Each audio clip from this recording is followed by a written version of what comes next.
तो आप यूएस गए थे, हम्म। तो वाई यूएस? हाँ, मैंने एक्चुअली अप्लाई किया था यूके में भी कुछ यूनिवर्सिटीज़ में, सिंगापुर भी मैं अप्लाई करने वाली थी, बट यूएस मुझे उस समय काफ़ी लोगों ने रेकमेंड किया था क्योंकि इकोनॉमी काफ़ी उनकी अच्छी है, एंड मैं टेक्नोलॉजी में ही जाना चाहती थी, इंजीनियरिंग में। इंजीनियरिंग के काफ़ी लाइक स्कोप है वहाँ, काफ़ी जॉब्स हैं, इसलिए मुझे लगा था कि जहाँ वहाँ जाना चाहिए, उस जगह जहाँ पर आपकी जॉब्स मिलने की ज़्यादा लाइक प्रोबेबिलिटी हो। तो okay, so you went for engineering, hmm. Which branch? मैं जब गई थी तो मैंने एक्चुअली इलेक्ट्रिकल इंजीनियरिंग के लिए अप्लाई किया था, और मुझे पता नहीं था कि मुझे क्या करना है, बट मैंने अप्लाई कर दिया था इलेक्ट्रिकल इंजीनियरिंग के लिए क्योंकि मेरे पापा का इलेक्ट्रिकल इंजीनियरिंग बैकग्राउंड था। तो मुझे लगा था कि मैं बता सकती हूँ ऐसे में कि मेरा कैसे इंटरेस्ट हुआ। मुझे थोड़ा इंटरेस्टिंग भी लगता था, बट मुझे इंटरेस्ट था कि मैं वहाँ जाके पता करूँगी क्या मुझे अच्छा लगेगा करने में। एंड यूएस के सिस्टम की, एजुकेशन सिस्टम की ये बहुत खासियत है कि आप फर्स्ट ईयर में डिसाइड कर सकते हैं अपनी ब्रांच, ओके। कि अगर आप स्विच करना चाहते हैं। तो मैंने इलेक्ट्रिकल इंजीनियरिंग से स्विच करा था कंप्यूटर साइंस में आफ्टर माई फर्स्ट सेमेस्टर। तो मैंने पहली कोडिंग क्लास ली थी and I was like oh my God this is amazing. तो मैंने एक्चुअली कोडिंग कभी करी नहीं थी हाई स्कूल में। मुझे लगता था कि लड़के करते हैं कोडिंग, मैं क्यों करूँगी। फिर जब मैंने फर्स्ट कोडिंग क्लास ली अंडर ग्रेड में, जिसमें भी मोस्टली लड़के ही थे एक्चुअली, बट मुझे इतनी अच्छी लगी वो उसका लॉजिक बेस्ड पढ़ाई। तो फिर मैंने सोचा कि कैसे स्विच कर सकते हैं इसमें, एंड थैंकफुली बहुत ईजी था। तो that's one thing that I really like US system के बारे में, कि आप स्विच कर सकते हो अपनी ब्रांच। आप कई मेरे फ्रेंड्स थे जो कि अनडिसाइडेड मेजर में आए थे, अनडिसाइडेड ब्रांच थी उनकी। तो जब उन्होंने अप्लाई किया था कॉलेज के लिए, तब उन्होंने अपने ऐसे में लिखा था कि मुझे पता नहीं कि मुझे क्या करना है, but these are some of my possible paths and this what I want to get out of my degree. फिर वहाँ पर जा करके फर्स्ट टाइम उन्होंने क्लासेस ली डिफरेंट सब्जेक्ट्स में, और फिर डिसाइड किया कि उन्हें क्या करना है। तो इसमें जैसे कि अगर आपने ब्रांच चूज़ करी है फर्स्ट हम्म। सेमेस्टर के बाद, कोई और ब्रांच में आप गए हो, तो इसमें कुछ क्राइटेरिया होता है कि अगर आप जो फुलफिल करोगे तभी आप ब्रांच चूज़ कर सकते हो?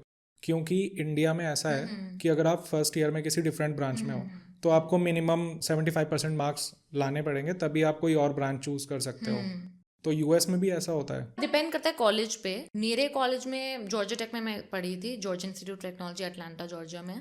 तो वहाँ पर इतना क्राइटेरिया नहीं था उस समय, क्योंकि तब भी वहाँ लोग बहुत ज़्यादा चाहते थे कि कंप्यूटर साइंस करें, सबको इसमें इंटरेस्ट था। बट तब भी इतनी जगह थी, स्पेस थी enough for enough people to get in. तो इतना कुछ ऐसे उनको बैरियर्स नहीं करने पड़े। बट मुझे पता है कि ऐसे कुछ कॉलेजेस हैं जहाँ पर आपको स्विच करने के लिए, अगर स्पेशली आप कंप्यूटर साइंस से स्विच कर रहे हो, तो आपको एक स्पेसिफिक सीजीपीए या जीपीए आपको लानी पड़ेगी। तो थोड़ा होता है, बट मुझे लगता है काफ़ी ईजियर है कंपैरेटिवली, जो मैं एनेक्डोटली सुन चुकी हूँ लाइक इंडिया में स्विच करने से। ओके, अभी इंडिया में स्टूडेंट्स भी काफ़ी ज़्यादा ऑप्ट कर रहे हैं सीएस, तो इसलिए और ज़्यादा डिफिकल्ट होता जा रहा है सीएस ऑप्ट करना, अगर आप किसी दूसरे डिपार्टमेंट के हो तो। हाँ हाँ, सेम वहाँ पर भी सेम ही है। तो यार वहाँ पे स्टे कैसे मैनेज करा? जैसे यहाँ हमारे यहाँ इंडिया में तो ऐसा होता है कि अगर कोई बच्चा दूसरे सिटी के कॉलेज में एडमिशन ले रहा है, तो कॉलेज में हॉस्टल्स होते हैं या आसपास पीजीज होते हैं। तो आप 18 साल की उम्र में डिफरेंट कंट्री में जा रहे हो, तो सब कैसे मैनेज करा? स्टे का कैसे हुआ मैनेज? फर्स्ट ईयर में मोस्ट यूनिवर्सिटीज़ में, क्योंकि आप इतने छोटे होते हो, रिक्वायरमेंट होती है कि आप कॉलेज के जो असाइन डॉर्म हैं आप उसमें रहें। तो ओके। जो ऑन कैंपस हाउसिंग उसमें आप रहें। उसके बाद आप डिसाइड कर सकते हो कि आप, आपके कुछ फ्रेंड्स हैं, आप उनके साथ रूम करना चाहते हो तो आप रेंट पे ले सकते हो। कॉलेज टाउन्स होते हैं तो उनके वहाँ पर अपार्टमेंट्स होते हैं जो आप रेंट पे ले सकते हो। तो मैंने तो ऐसा नहीं किया क्योंकि अटलांटा काफ़ी अनसेफ माना जाता है एरिया, और था भी, मुझे ऐसा एक्सपीरियंस भी हुआ। तो मैं तो ऑफ कैंपस नहीं जाना चाहती थी। कुछ मेरे फ्रेंड्स गए ऑफ कैंपस भी, बट तो मैं तो ऑन कैंपस ही रही 4 साल। बट फर्स्ट ईयर के बाद मुझे पता चल गया था मेरे कौन फ्रेंड्स हैं, तो उनके साथ हम लोग ने रूम करा। तो काफ़ी अच्छा, मतलब पॉजिटिव एक्सपीरियंस था स्टे का भी। सब लोग अपना काम भी करते थे। ये आई थिंक डिफरेंट है थोड़ा, कि इंडिया में मैंने जो सुना है कि आपको इतना अपना खुद का काम नहीं करना होता, स्पेशली ग्रेजुएशन के बाद भी। आप अगर लोगों के साथ रह रहे हो तो कोई दीदी आ रही है अपना पकाने के लिए, या कोई भैया आ रहे हैं सफाई करने के लिए, राइट। तो मुझे लगता है कि रूममेट्स में लड़ाई होने के चांसेस काफ़ी ज़्यादा होते हैं यूएस में, because like it really matters कि अगर आपने अपने सिंक में बर्तन छोड़ दिया, आपने 4 दिन हो गए हैं, तो दीदी नहीं आ रही है कोई उनको साफ करने आपको के ही लिए, करना है। आपको ही करना है, राइट। तो वो थोड़ा मैंने देखा कि डिफरेंस, लाइक आई नोटेड कि काफ़ी रूममेट कॉन्फ्लिक्ट्स हो जाते हैं बिकॉज ऑफ दैट, क्योंकि सब कुछ खुद ही करना होता है। तो आप जैसे डॉम्स में रहते थे, हाँ उसमें रूम शेयरिंग बेसिस पे होता है? हाँ।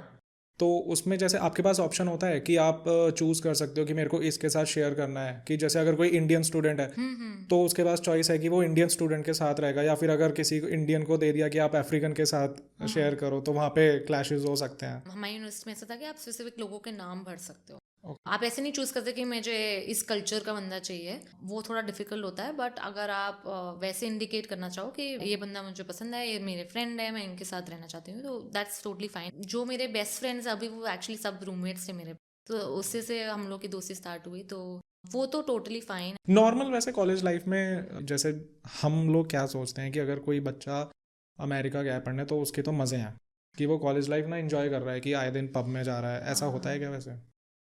मतलब आई थिंक अपने एम्बिशन पे डिपेंड करता है। कॉलेज के बाद जॉब भी आपको चाहिए कि नहीं, उस पर डिपेंड करता है।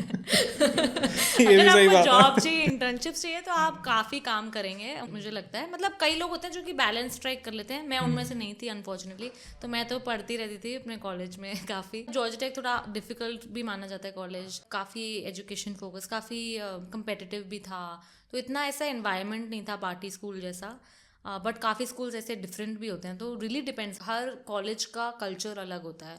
तो दैट वाज वन थिंग, जब मैं अप्लाई करती थी मुझे नहीं पता था कि तब तो आप मतलब the only thing I was optimising for कि सबसे सस्ता कौन सा है एंड सबसे बेस्ट आरओआई किसका है, राइट? कि रिटर्न ऑन इन्वेस्टमेंट, कि हमें मतलब मैंने स्पेंड किया इतना तो मेरी जॉब लग जाए इतनी कि आई कैन बेसिकली पे बैक फॉर द इन्वेस्टमेंट।